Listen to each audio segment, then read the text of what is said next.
TDP అధినేత చంద్రబాబు కీలక వ్యాఖ్యలు చేశారు. వైసీపీ సర్కారు భూములతో బంతాట ఆడుతుంది అని ధ్వజమెత్తారు. ప్రజల భూములపై జగన్ పెత్తనమేంటి అని ప్రశ్నించారు. కూటమి అభ్యర్థులను గెలిపించాలని కోరుతూ జనసేన అధినేత పవన్ కళ్యాణ్ తో కలిసి తిరుపతిలో ఆయన రోడ్ షో నిర్వహించారు. ఈ సందర్భంగా చంద్రబాబు మాట్లాడారు. జగన్ తెచ్చిన ల్యాండ్ టైటిలింగ్ యాక్ట్ ప్రజల మెడకు ఉరితాడులా వేలాడుతోంది అని ఆరోపించారు. పెంచిన 4000 పింఛన్ను గెలిచిన వెంటనే అమలు చేస్తాము అని హామీ ఇచ్చారు. తిరుపతిని పవిత్ర కేంద్రంగా నిలిపే బాధ్యత తమదేనని స్పష్టం చేశారు. తిరుపతిని విద్యా కేంద్రంగా చేసేందుకు కృషి చేశామని గుర్తు చేశారు. ఇక తిరుపతి వెంకటేశ్వర స్వామి తనకు పునర్జన్మ ఇచ్చారు అని చంద్రబాబు తెలియజేశారు. తిరుపతిలో వైసీపీకి డిపాజిట్ కూడా రాదు అన్నారు. సామాజిక న్యాయానికి కూటమి కట్టుబడి ఉంది అని తెలిపారు. బ్రాహ్మణ కార్పొరేషన్ను బలోపేతం చేస్తామని అన్నారు. తిరుమలతో పాటు రాష్ట్రంలోని అన్ని దేవాలయాల ట్రస్ట్ బోర్డుల్లో సభ్యులుగా బ్రాహ్మణులకు అవకాశం కల్పిస్తామని అన్నారు. ఇక 5 ఏళ్లలో 20 లక్షల ఉద్యోగాలు ఇస్తాము అన్నారు. రాష్ట్రంలో సూపర్ 6 తో పాటు కేంద్రంలో తమకు మోదీ గ్యారంటీ ఉంది అని తెలిపారు. తాము వచ్చాక తొలి సంతకం మెగా డీఎస్సీపై పెడతాము అని హామీ ఇచ్చారు. వైసీపీ పాలనలో 160 ఆలయాలపై దాడి జరిగింది అని చంద్రబాబు ఆందోళన వ్యక్తం చేశారు. అధికారంలోకి రాగానే దోషులను శిక్షిస్తామని చంద్రబాబు హామీ ఇచ్చారు. జనసేన అధినేత పవన్ కళ్యాణ్ ఆసక్తికరమైన వ్యాఖ్యలు చేశారు. కూటమిదే పీఠం అని ధీమా వ్యక్తం చేశారు. తిరుమల పవిత్రతను కాపాడతామని పవన్ హామీ ఇచ్చారు. కూటమి అభ్యర్థులను గెలిపించాలని కోరుతూ టీడీపీ అధినేత చంద్రబాబుతో కలిసి పవన్ కళ్యాణ్ తిరుపతిలో రోడ్ షో నిర్వహించారు. ఈ సందర్భంగా పవన్ మాట్లాడారు. ఇక వైసీపీ నేతల అక్రమాలపై తీవ్ర స్థాయిలో విరుచుకుపడ్డారు. వైవి సుబ్బారెడ్డి, భూమన కరుణాకర్ రెడ్డి ఆధ్యాత్మిక కేంద్రమైన తిరుమలను రిసార్ట్గా మార్చేశారని ఆగ్రహం వ్యక్తం చేశారు. శ్రీవాణి ట్రస్ట్ పేరుతో టికెట్ ధరలు పెంచారు అని మండిపడ్డారు. ఎక్కడ చూసినా దళారీ వ్యవస్థ రాజ్యమేలుతోంది అన్నారు. వెంకటేశ్వర స్వామిని అవమానించిన వ్యక్తికి ఎందుకు ఓటు వేయాలని ప్రశ్నించారు. తిరుమల పవిత్రతను దెబ్బతీసిన వారికి స్వామివారి మట్టిలో కలిపేస్తారు అని హెచ్చరించారు. టీటీడీ కాంట్రాక్టు పనుల్లో భూమన 10 నుంచి 12% కమిషన్ తీసుకుంటున్నారు అని ఆరోపించారు. టీటీడీ ఉద్యోగుల ఇంటి పట్టాలపై కూడా జగన్ ఎందుకని ప్రశ్నించారు. ఇక ఎంతో మందికి ఉపాధి కల్పించిన అమరరాజ పరిశ్రమ ఇక్కడి నుంచి తరలిపోయింది అన్నారు. కూటమి ప్రభుత్వం రాగానే దానిని తిరిగి తీసుకొస్తామని హామీ ఇచ్చారు. ఇక తిరుపతి జిల్లా నుంచి అనేక పరిశ్రమలు వెళ్లిపోయాయని పవన్ మండిపడ్డారు. రౌడీయిజం చేసేవారికి ఎన్నాళ్లు భయపడతామని ప్రశ్నించారు. కూటమి ప్రభుత్వం వస్తేనే వైసీపీ నేతల ఆగడాలు ఆగుతాయని అన్నారు. ఎన్నికల్లో కరుణాకర్ రెడ్డి పంపిణీ చేసే డబ్బులు తీసుకుని స్వామివారి హుండీలో వేయాలని పవన్ సలహా ఇచ్చారు. ధర్మం గెలుస్తుంది, కూటమి ప్రభుత్వం వస్తోంది అని ఆయన తెలియజేశారు. వైసీపీ నేతల తీరుపై టీడీపీ జాతీయ ప్రధాన కార్యదర్శి నారా లోకేష్ అనుచిత వ్యాఖ్యలు చేశారు. ఉత్తరాంధ్రను దోచుకున్న వైసీపీ నేతలు జాబ్ క్యాలెండర్ పేరుతో యువతను మోసం చేశారని ధ్వజమెత్తారు. విజయనగరంలో ఆయన ప్రసంగించారు. జిల్లాలోని వివిధ ప్రాంతాల నుంచి తరలి వచ్చిన యువతతో ముఖాముఖి నిర్వహించారు. మెగా డీఎస్సీతో పాటు పోలీసు ఉద్యోగాలు భర్తీ చేస్తామని ఎన్నికల సమయంలో హామీ ఇచ్చిన జగన్ యువతను దాగా చేశారు అని మండిపడ్డారు. ఇక ఆర్మీలో ఉత్తరాంధ్రకు చెందిన వారు ఎక్కువగా ఉంటారు అని లోకేష్ చెప్పారు. యువత కోసం ప్రత్యేక శిక్షణ కేంద్రాన్ని ఏర్పాటు చేస్తామని ప్రకటించారు. కూటమి ప్రభుత్వం రాగానే పోలీస్ శాఖలో రిక్రూట్మెంట్ చేపడతామని అన్నారు. ఇక జగన్ తో పాటు వైసీపీ నేతల్ని సొంత కుటుంబ సభ్యులే నమ్మడం లేదు అని లోకేష్ విమర్శించారు. ఈ ఎన్నికల్లో వైసీపీ నేతలకు ఓటమి భయం వెంటాడుతోంది అన్నారు. ఇక జగన్ సర్కార్ తీసుకొచ్చిన ల్యాండ్ టైటిలింగ్ యాక్ట్ చాలా భయంకరమైన చట్టము అని ఆరోపించారు. ఈ యాక్ట్ ద్వారా ప్రతి ఒక్కరూ మోసపోయే ప్రమాదం ఉందని లోకేష్ హెచ్చరించారు. ఏపీ కాంగ్రెస్ అధ్యక్షురాలు వైఎస్ షర్మిల సంచలన వ్యాఖ్యలు చేశారు. వివేక హత్య కేసులో చీకటి కోణాలు చోటు చేసుకున్నాయని మండిపడ్డారు. ఇక వివేక హత్య కేసులో సాక్ష్యాలు తుడిచేస్తుంటే ఎంపీ అవినాష్ రెడ్డి ఎందుకు మౌనం వహించారు అని ఆమె ప్రశ్నించారు. వైఎస్ఆర్ జిల్లా కమలాపురంలో ఆమె మాట్లాడారు. వివేక హత్య కేసులో సాక్ష్యాలు తారుమారుకు 40 కోట్లు చేతులు మారినట్లు ఆమె ఆరోపించారు. వివేక హత్య జరిగిన రోజు ఎవరు చంపారో తమకు కూడా తెలియదు అన్నారు. సీబీఐ సాక్ష్యాలు ఆధారాలను సేకరించాకే అవినాష్ హస్తం ఉందని తెలిసింది అన్నారు. ఆయన ఎవరెవరితో మాట్లాడారో ఫోన్ రికార్డులు స్పష్టం చేశాయని తెలిపారు. అవినాష్ అమాయకుడని సీఎం జగన్ ఎమ్మెల్యే రవీంద్రనాథ్ రెడ్డి చెప్పడం విడ్డూరంగా ఉంది అన్నారు. వాళ్లను అమాయకులు అంటే 40 కోట్లు ఎలా చేతులు మారాయి అని ఆమె ప్రశ్నించారు. సాక్ష్యాలున్నా 5 ఏళ్లుగా అవినాష్ పై ఒక్క చేయి కూడా పడలేదెందుకు అని షర్మిల నిలదీశారు. సాక్షాత్తు ముఖ్యమంత్రి అధికారాన్ని అడ్డుపెట్టుకుని ఆయన్ను కాపాడుతున్నారని షర్మిల ఆరోపించారు. ఏపీలో పోస్టల్ బ్యాలెట్ ప్రక్రియ గందరగోళంగా తయారైంది. ఓటు హక్కు వినియోగించుకునేందుకు ఉద్యోగులు అవస్థలు పడుతున్నారు. విధులు నిర్వహించే చోట ఓటు లేదు అని అధికారులు చెబుతున్నారని వారు ఆవేదన వ్యక్తం చేస్తున్నారు. సొంత నియోజకవర్గాలకు వెళ్లి వెయ్యాలి అని చెప్పడంపై మండిపడుతున్నారు. ఇక పోస్టల్ బ్యాలెట్ ఓటింగ్ ప్రక్రియ అస్తవ్యస్తంగా తయారైంది. ఓటు హక్కు వినియోగించుకునేందుకు పోలీసు సిబ్బంది నానా అవస్థలు పడుతున్నారు. మరోవైపు బందోబస్తు డ్యూటీలు వేస్తూ మరోవైపు తమకు ఓటు లేకుండా చేస్తున్నారు అని ఆవేదన వ్యక్తం చేస్తున్నారు. ప్రధానంగా బెటాలియన్స్, స్పెషల్ పోలీస్, ఇతర విభాగాలకు చెందిన పోలీసులు ఓటు హక్కు కోసం నానా అగచాట్లు ఎదుర్కొంటున్నారు. పోలీసులకు ఎన్నికల అధికారులు ఫామ్ 12 డీలు ఇచ్చి ముప్పు తిప్పలు పెడుతున్నారు అని విమర్శలు నెలకొన్నాయి. పనిచేసే చోట ఓటు వేస్తామని చెప్పిన ఎన్నికల అధికారులు తర్వాత మాట మార్చుతున్నారు అని ఆగ్రహం వ్యక్తం చేస్తున్నారు. ఇక గుంటూరులో పోస్టల్ బ్యాలెట్ కోసం ఉద్యోగులకు ఇబ్బందులు ఎదుర్కొన్నారు. ఇక లయోలా పబ్లిక్ స్కూల్ ఏర్పాటు చేసిన పోలింగ్ కేంద్రం వద్ద పలువురి పేర్లు ఓటర్ల జాబితాలో గల్లంతయ్యాయి. ఉన్నతాధికారుల తీరుపై ఉద్యోగులు ఆగ్రహం వ్యక్తం చేస్తున్నారు. పోస్టల్ బ్యాలెట్ వినియోగించుకునే అవకాశం రాలేదు అని కాకినాడ జిల్లాలో పలువురు మండిపడ్డారు. సుమారు 200 మందికి అవకాశం రాలేదు అంటూ ఉద్యోగులు నిరసన చేపట్టారు. డాక్టర్ బిఆర్ అంబేద్కర్ కోనసీమ జిల్లాలో సుమారు 30 మంది పోస్టల్ బ్యాలెట్ వినియోగించుకోలేకపోయారు. దీనిపై కాకినాడ జిల్లా కలెక్టర్ స్పందిస్తూ తమ ఉద్యోగులు తమ ఓటు హక్కు వినియోగించుకునేందుకు అవకాశం కల్పిస్తామని చెప్పారు. ఏపీ ఎన్నికల ప్రధానాధికారి ముఖేష్ కుమార్ మీనా కీలక వ్యాఖ్యలు చేశారు. ఎన్నికల విధుల్లో ఉన్న ప్రతి ఒక్కరికి ఓటు వేసే అవకాశం కల్పిస్తామని స్పష్టం చేశారు. నిబంధనలకు విరుద్ధంగా వ్యవహరిస్తే కఠిన చర్యలు తప్పవని హెచ్చరించారు. ఇక ప్రభుత్వ పథకాలేవి ఆపాలని ఎన్నికల సంఘం ఆదేశాలు ఇవ్వలేదు అని తేల్చి చెప్పారు. కొంతకాలం తర్వాత ఇవ్వాలని ఎన్నికల సంఘం సలహా ఇచ్చింది అన్నారు. విజయవాడలో ఆయన మీడియాతో మాట్లాడారు. ఇక పోస్టల్ బ్యాలెట్ పోలింగ్ సుమారు 70% పూర్తయిందని సీఈఓ చెప్పారు. అవసరమైతే 9వ తేదీ వరకు ఉద్యోగులకు అవకాశం కల్పిస్తామని అన్నారు. సొంత నియోజకవర్గాల పరిధిలోని ఉద్యోగులు ఓటు హక్కు వినియోగించుకోవాలి అని సూచించారు. పోస్టల్ బ్యాలెట్ కోసం మొత్తం 4.30 లక్షల మంది దరఖాస్తు చేసుకోగా 3.30 లక్షల మంది వినియోగించుకున్నారని తెలిపారు. కొన్ని చోట్ల 12D ఫారాలు అందడంలో జాప్యం జరిగింది అన్నారు. సెక్యూరిటీ డ్యూటీకి వెళ్లిన వారికి ఈ నెల 9న కూడా అవకాశం కల్పించినట్లు చెప్పారు. ఇక ఇప్పటికీ 20 రోజులు సమయం ఇచ్చామని జూన్ 3 వరకు పోస్టల్ బ్యాలెట్ గడువు పొడిగించడం కష్టమని అన్నారు. కొన్ని ఫెసిలిటేషన్ సెంటర్ల వద్ద ఓటర్లకు డిజిటల్ పేమెంట్ ఇచ్చేస్తూ ప్రలోభ పెడుతున్నట్లు ఆమె తమ దృష్టికి వచ్చింది అని అన్నారు. దీనిపై విచారణ చేపడుతున్నామని అన్నారు. ఇక తప్పు చేసిన వారిపై చర్యలు తీసుకుంటామని ఆయన హెచ్చరించారు. పోలింగ్ సందర్భంగా అక్రమాలకు పాల్పడిన కానిస్టేబుల్ ను సస్పెండ్ చేసినట్లు తెలిపారు. నేతలకు సెక్యూరిటీగా ఉన్న సిబ్బంది, ప్రధాని బందోబస్తులో ఉన్న వాళ్లకు పోస్టల్ బ్యాలెట్ వినియోగించేలా వెసులుబాటు కల్పిస్తున్నామని అన్నారు. ఇక పల్నాడులో హోల్ గ్రామ్ ద్వారా ఓటర్లను ప్రలోభ పెడుతున్నారు అని మీనా తెలియజేశారు. పల్నాడు ఎపిసోడ్పై విచారణ జరుపుతున్నట్లు ముఖేష్ కుమార్ మీనా తెలిపారు. ఇక కొన్ని పథకాలకు నిధుల విడుదలపై కేంద్ర ఎన్నికల సంఘం వివరాలు కోరింది అన్నారు. ఇక వాటిపై ఆయా శాఖలను వివరణ అడిగినట్లు ఆయన తెలియజేశారు. తెలంగాణలో 10 ఏళ్ల పాటు విధ్వంసం సృష్టించిన కేసీఆర్ కు అసెంబ్లీ ఎన్నికల్లో ప్రజలు బుద్ధి చెప్పారు అని సీఎం రేవంత్ రెడ్డి విమర్శించారు. ఓటమి తర్వాత కూడా కేసీఆర్ లో మార్పు రాలేదు అన్నారు. రైతులకు ఆయన క్షమాపణ చెప్పి ఓట్లు అడుగుతారు అని తాము భావించామని అన్నారు. ఆయనలో ఎలాంటి మార్పు రాలేదు సరికదా తమ ప్రభుత్వం పడిపోతుంది అని వ్యాఖ్యలు చేయడం అన్యాయమని అన్నారు. ఇక హనుమకొండలో రేవంత్ రెడ్డి ప్రసంగించారు. సీఎం కుర్చీ కోసం నుంచి దిగిపోవడానికి తాను అల్లాటప్పాగా రాలేదు అన్నారు. ఉద్యమం పేరిట అమాయకులైన పిల్లని చంపి పదవిలోకి రాలేదు అన్నారు. నిరంకుశ ప్రభుత్వంపై 10 ఏళ్లు పోరాడి సీఎం కుర్చీలో కూర్చున్నానని తెలియజేశారు. 10 ఏళ్లుగా అధికారంలో ఉన్న మోదీ దిగిపోవాలని కేసీఆర్ ఎందుకు అనడం లేదు అని ప్రశ్నించారు. కుమార్తె బెయిల్ కోసం ఎంపీ సీట్లను ఆయన మోదీకి తాకట్టు పెట్టారు అని ధ్వజమెత్తారు. తెలంగాణ, గుజరాత్ మధ్య ఫైనల్ మ్యాచ్ల ఎన్నికల పోరు తయారైంది అన్నారు. బీజేపీ డకౌట్ చేసి గుజరాత్ ను ఓడించాలని రేవంత్ పిలుపునిచ్చారు. ఇక విభజన చట్టం ద్వారా యూపీఏ ప్రభుత్వం తెలంగాణకు భారీ పరిశ్రమలు రావాల్సి ఉంది అని రేవంత్ చెప్పారు. కాజీపేటలో రైల్వే కోచ్ ఫ్యాక్టరీ, బయ్యారంలో ఉక్కు పరిశ్రమ నిర్మించాలని విభజన చట్టంలో పేర్కొన్నారని ఆయన తెలిపారు. హైదరాబాద్ కు ఐటీఐఆర్ ప్రాజెక్టును యూపీఏ ప్రభుత్వం మంజూరు చేసింది అని తెలిపారు. విభజన చట్టంలోని పరిశ్రమలు, ప్రాజెక్టులను మోదీ సర్కార్ రద్దు చేసింది అన్నారు. ఇక తెలంగాణకు రావాల్సిన ప్రాజెక్టులను మోదీ తన స్వరాష్ట్రం గుజరాత్ కు తరలించారు అని రేవంత్ ఆక్షేపించారు. కాంగ్రెస్ అగ్రనేత రాహుల్ గాంధీ ఆసక్తికరమైన వ్యాఖ్యలు చేశారు. మోదీ అధికారంలోకి వస్తే జల్, జంగిల్, జమీన్ పారిశ్రామికవేత్తలకే అప్పగిస్తారు అని ఆయన ఆరోపించారు. రాహుల్ జార్ఖండ్ లోని చైబా ప్రాంతంలో ఈ వ్యాఖ్యలు చేశారు. ప్రధాని మోదీ మళ్లీ అధికారంలోకి వస్తే గిరిజనుల నీరు, అడవులు, భూములు కొందరు పారిశ్రామికవేత్తలకు మాత్రమే అప్పగిస్తారని విమర్శించారు. మోదీ 10 ఏళ్ల పాలనలో 22 మంది పారిశ్రామికవేత్తలను కోటీశ్వరులు చేశారని రాహుల్ పేర్కొన్నారు. ఇక కాంగ్రెస్ అధికారంలోకి వస్తే కోట్లాది మంది ప్రజలను లక్షాధికారులను చేస్తుంది అని చెప్పారు. కాంగ్రెస్ అధికారంలోకి వస్తే పేద మహిళలకు ఏటా 1 లక్ష ఆర్థిక సాయం అందిస్తుంది అని రాహుల్ హామీ ఇచ్చారు. నిరుద్యోగులకు ఏడాది పాటు అప్రెంటిస్షిప్లు అందిస్తామని అన్నారు. ఇక ఈ లోక్సభ ఎన్నికలు గిరిజనులు, వెనుకబడిన వర్గాల హక్కుల పరిరక్షణకు, రాజ్యాంగాన్ని కాపాడేందుకు వచ్చాయని ఆయన తెలిపారు. ప్రజలు తమ ఓటు హక్కును సద్వినియోగం చేసుకోవాలని కోరారు. ఇండియా కూటమి నాయకులు రాజ్యాంగ పరిరక్షణకు తమ ప్రాణాలను సైతం త్యాగం చేస్తారు అని రాహుల్ పేర్కొన్నారు.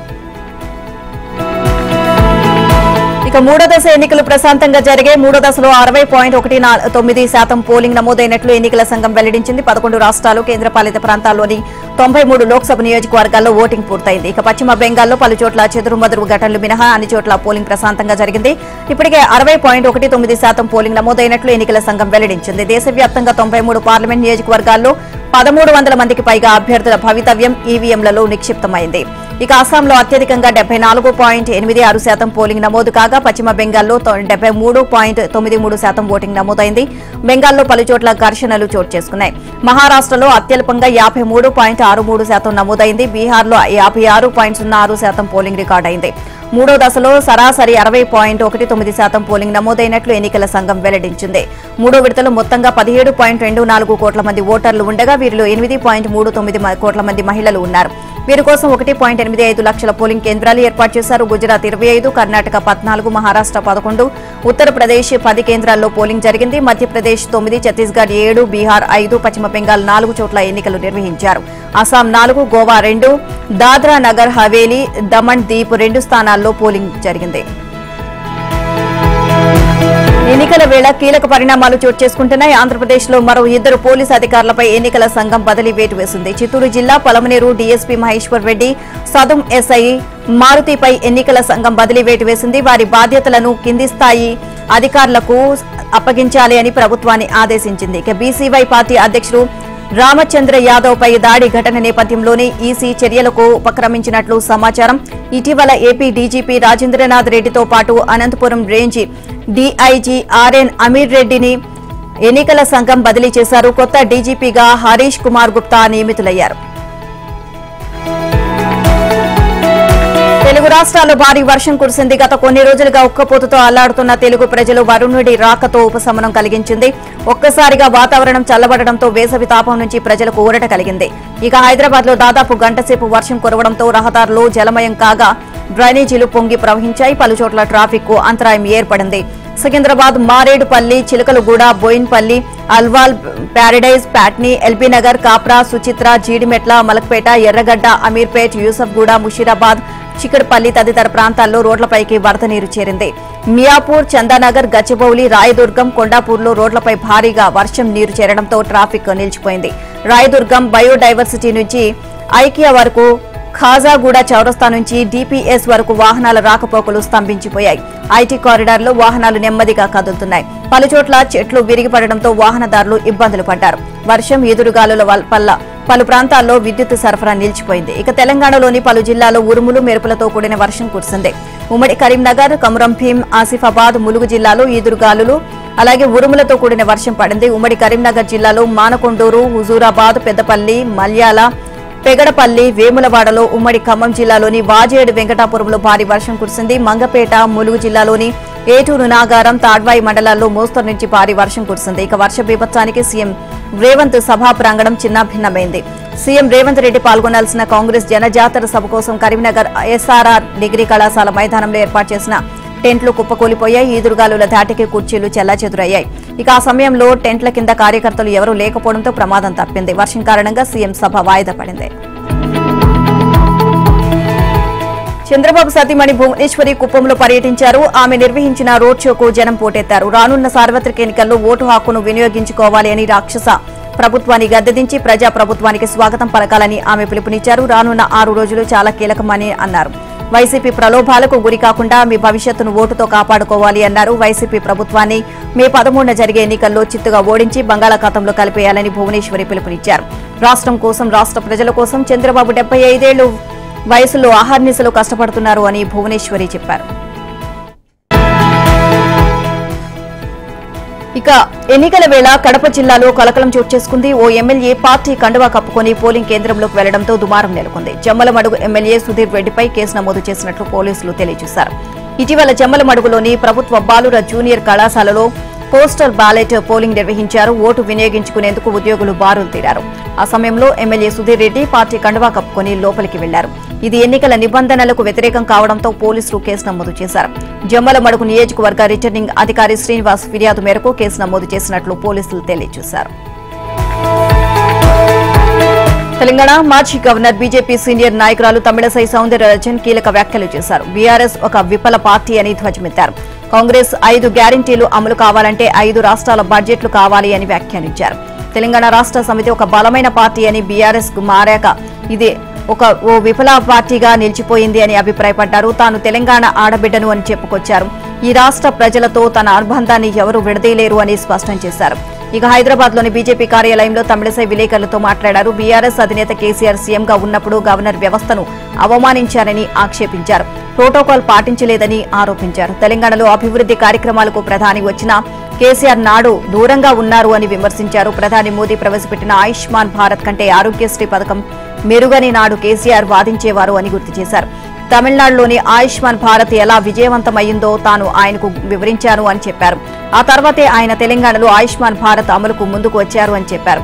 ఇక అమలు కాని హామీలతో తెలంగాణలో కాంగ్రెస్ అధికారంలోకి వచ్చింది అని ఆరోపించారు.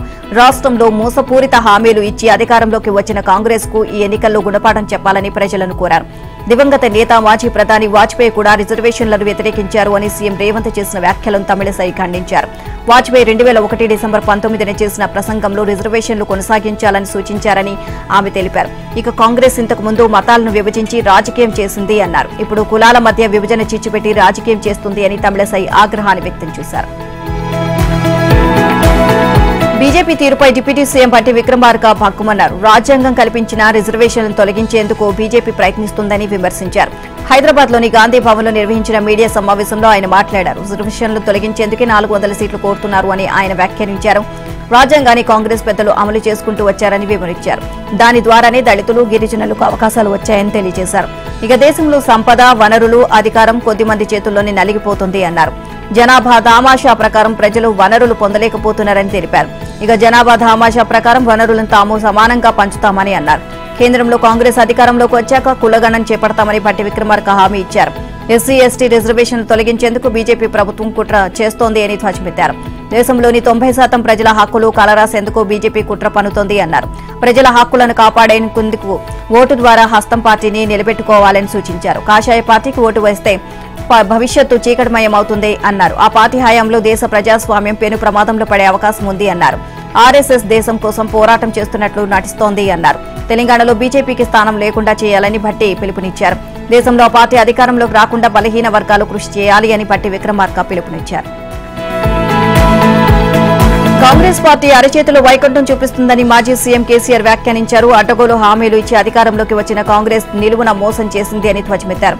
కళ్యాణ లక్ష్మి కింద తులం బంగారం ఎప్పుడు ఇస్తారు అని ఆయన ప్రశ్నించారు. రైతు బంధు ఎంతవరకు ఎందుకు ఇవ్వలేదు అని మండిపడ్డారు. ఇక కల్లబొల్లి మాటలతో కాంగ్రెస్ నేతలు కాలం గడుపుతున్నారు అని విమర్శించారు. కామారెడ్డి సభలో పాల్గొన్న కేసీఆర్ కాంగ్రెస్ బీజేపీలపై తీవ్ర విమర్శలు చేశారు. ఇక బీజేపీ ఎంపీ బండి సంజయ్ ఘాటు వ్యాఖ్యలు చేశారు. బీఆర్ఎస్ అధినేత మాజీ సీఎం కేసీఆర్ కొత్త డ్రామాలకు తెరతీస్తున్నారని ఆక్షేపించారు. ఇక కాంగ్రెస్ కు ఓటు వేస్తే కుటుంబ పాలనకు ఓటు వేసినట్లేనని విమర్శించారు. కరీంనగర్ లో ఆయన మాట్లాడారు. ఇక 6 గ్యారంటీలు ఎందుకు అమలు చేయలేదో కాంగ్రెస్ చెప్పాలి అని డిమాండ్ చేశారు. కేసీఆర్ కొత్త డ్రామాలకు తెరతీస్తున్నారు అని బండి వ్యాఖ్యానించారు. ఆయన్ని మోదీ అరెస్ట్ చేయాలని చూస్తున్నట్లు చెప్పడం విడ్డూరంగా ఉంది అన్నారు. అవినీతిని బీజేపీ ప్రభుత్వం సహించదు అన్నారు. కేసీఆర్ కుటుంబం అవినీతికి పాల్పడింది అని బండి సంజయ్ ఆరోపించారు.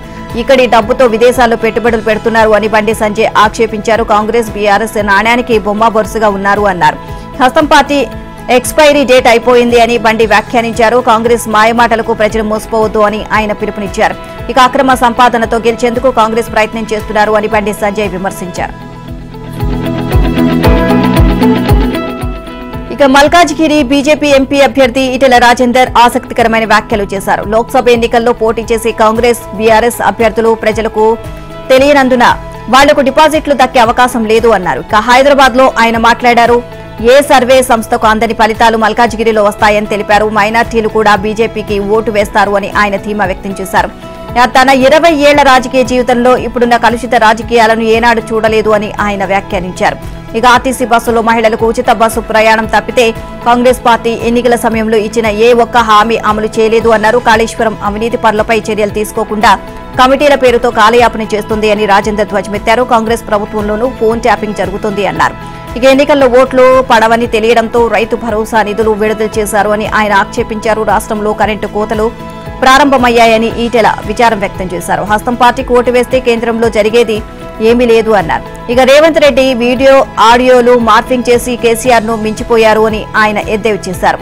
4 నెలల్లోనే రేవంత్ అబద్దాల కోరు అని అర్థమైంది అన్నారు. బీసీ కమిషన్ కు చట్టబద్దత కల్పించిన ఘనత ప్రధాని మోదీకి దక్కింది అన్నారు. బీజేపీ రిజర్వేషన్లు తొలగిస్తుంది అని తప్పుడు ప్రచారం చేయడం అన్యాయమని అన్నారు. ఇండియా కూటమిలో ఎవరు ప్రధాని అవుతారనే అంశంపై స్పష్టత లేదు అన్నారు. సంకీర్ణ రాజకీయాలకు కాలం చెల్లింది అన్నారు. రాహుల్ గాంధీ ఏనాటికి ప్రధాని కాలేరు అని ఈటెల రాజేందర్ వ్యాఖ్యానించారు. 100 కోట్ల విలువ చేసే బంగారు ఆభరణాలను తరలిస్తున్న కంటైనర్ బోల్తా పడింది. ఈ సంఘటన తమిళనాడులో జరిగింది. తమిళనాడులోని ఈరోడ్ సమీపంలో చిటోడేలో 810 కిలోల పసిడితో వెళ్తున్న ఓ ప్రైవేట్ కంటైనర్ బోల్తా పడినట్లు పోలీసులు వెల్లడించారు. అందులో ఉన్న బంగారు ఆభరణాల విలువ 666 కోట్లు ఉంటుంది అని అంచనా. ఓ ప్రైవేట్ లాజిస్టిక్స్ సంస్థకు చెందిన కంటైనర్ బంగారు ఆభరణాలను లోడ్ చేసుకుని కోయంబత్తూరు నుంచి సేలంకు బయలుదేరింది.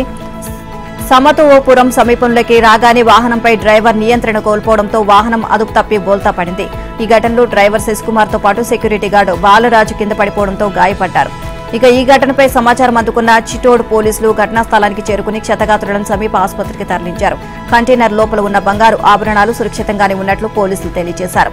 ఈ సంఘటనపై సంబంధిత యజమానులకు సమాచారం ఇవ్వడంతో వారు హుటాహుటిన అక్కడికి కొత్త కంటైనర్ ను పంపించారు. బోల్తా పడిన వాహనంలోని ఆభరణాలను అందులోకి ఎక్కించి సేలంకు తరలించినట్లు తెలిపారు. ఇక దీనిపై కేసు దర్యాప్తు చేస్తున్నట్లు చిటోడ్ పోలీసులు తెలియజేశారు. ఎమ్మెల్సీ కవిత జ్యుడిషియల్ కస్టడీని రౌస్ ఎవెన్యూ కోర్టు పొడిగించింది. ఈ నెల 14 వరకు కస్టడీ పొడిగిస్తున్నట్లు వెల్లడించింది. కస్టడీ ముగియడంతో కవితను అధికారులు ప్రత్యక్షంగా న్యాయమూర్తి ఎదుట హాజరుపరిచారు. కస్టడీ పొడిగించాలి అన్న ఈడీ విజ్ఞప్తితో న్యాయమూర్తి ఏకీభవించారు. మే 14న కవితను కోర్టులో హాజరుపరచాలి అని ఆదేశించారు. ప్రజ్వల్ రేవణ లాంటి వాళ్లను దేశం దాటించి తనలాంటి వారిని అరెస్టు చేయడం దారుణమని కవిత వ్యాఖ్యానించారు. మరోవైపు కేజ్రీవాల్ జ్యుడిషియల్ కస్టడీని కూడా రౌస్ ఎవెన్యూ కోర్టు ఈ నెల 20 వరకు పొడిగించింది. సంచలనం సృష్టించిన ఢిల్లీ మద్యం కేసులో మనీ లాండరింగ్ నిరోధక చట్టం కింద కవితను ఎన్ఫోర్స్మెంట్ డైరెక్టరేట్ మార్చి 15న అరెస్ట్ చేసింది. ఢిల్లీ జట్టు విజయ్ భేరి మోగించింది. రాజస్థాన్ తో జరిగిన మ్యాచ్లో ఢిల్లీ జట్టు 20 పరుగుల తేడాతో ఘన విజయం సాధించింది. ఇక ఐపీఎల్ 2024లో రాజస్థాన్ తో జరిగిన కీలక పోరులో ఢిల్లీ జైత్రి యాత్ర సాగించింది. తొలుత బ్యాటింగ్ చేసిన ఢిల్లీ నిర్ణీత 20 ఓవర్లో 8 వికెట్ల నష్టానికి 221 పరుగులు చేసింది. ఆ జట్టు ఓపెనర్లు అభిషేక్ పోరెల్, బేక్ ఫ్రేజర్ చెలరేగి ఆడారు. రాజస్థాన్ బౌలర్లో అశ్విన్ 3 వికెట్లు తీయగా చాహల్, బౌల్ట్, సందీప్ శర్మ ఒక్కో వికెట్ పడగొట్టారు. అనంతరం 222 పరుగుల భారీ లక్ష్యంతో బ్యాటింగ్ చేసిన రాజస్థాన్ 20 ఓవర్లో 8 వికెట్లు కోల్పోయి 201 పరుగులకు పరిమితమైంది. ఇక కెప్టెన్ సంజు శాంసన్ విధ్వంసం సృష్టించినప్పటికీ కీలక సమయంలో అవుట్ కావడంతో రాజస్థాన్ ఓటమి పాలైంది. రియాన్ పరాగ్, శుభం దూబే 25 పరుగులు చేశారు. ఢిల్లీ బౌలర్లలో ఖలీల్ అహ్మద్, ముఖేష్ కుమార్, కుల్దీప్ యాదవ్ తలో 2 వికెట్లు తీయగా రసిక్ దర్సలాం, అక్షర్ పటేల్ ఒక్కో వికెట్ పడగొట్టారు. రష్యా అధ్యక్షుడిగా పుతిన్ మరోసారి బాధ్యతలు స్వీకరించారు. క్రెమ్లిన్లో ప్రమాణ స్వీకారం చేశారు. ఇటీవల జరిగిన ఎన్నికల్లో భారీ విజయం సాధించిన రష్యా అధ్యక్షుడు పుతిన్ 5వ దేశ పాలనా పగ్గాలు చేపట్టారు. క్రెమ్లిన్లో నిర్వహించిన ప్రమాణ స్వీకార కార్యక్రమంలో అధ్యక్ష బాధ్యతలు స్వీకరించారు. దీంతో మరో 6 ఏళ్లు దేశాధినేతగా ఆయన కొనసాగనున్నారు. ఎరుపు రంగులో ఉన్న రాజ్యాంగం మీద ప్రమాణం చేసిన పుతిన్ దాన్ని పరిరక్షిస్తాను అని అన్నారు. ప్రధాని మోదీ ఆసక్తికరమైన వ్యాఖ్యలు చేశారు. తాను ఇస్లాంను, ముస్లింలను వ్యతిరేకించడం లేదు అని స్పష్టం చేశారు. సార్వత్రిక ఎన్నికల సమరం వేడిగా జరుగుతున్న తరుణంలో ఓ జాతీయ మీడియాతో మాట్లాడిన ఆయన ఈ విధంగా స్పందించారు. ముస్లిం వ్యతిరేకులు అంటూ తమపై ఆరోపణలు చేస్తున్నారు అని రేవంత్ పేర్కొన్నారు. దాని నుంచి లబ్ధి పొందాలని చూస్తున్నారు. ఇక మమ్మల్ని వ్యతిరేకులుగా చూపించడానికి కుట్ర జరుగుతుంది అన్నారు. తాము వారికి స్నేహితులమంటూ కపట ప్రేమను ప్రదర్శిస్తారని పలువురు ధ్వజమెత్తారు. కానీ ముస్లిం సమాజం చైతన్యవంతంగా మారిందని మోదీ తెలియజేశారు. ట్రిపుల్ తలాక్ రద్దు చేసినప్పుడు వారి ఆందోళనపై నేను నిజాయితీగా ఉన్నాను అని ముస్లిం సోదరీమణులు భావించారు.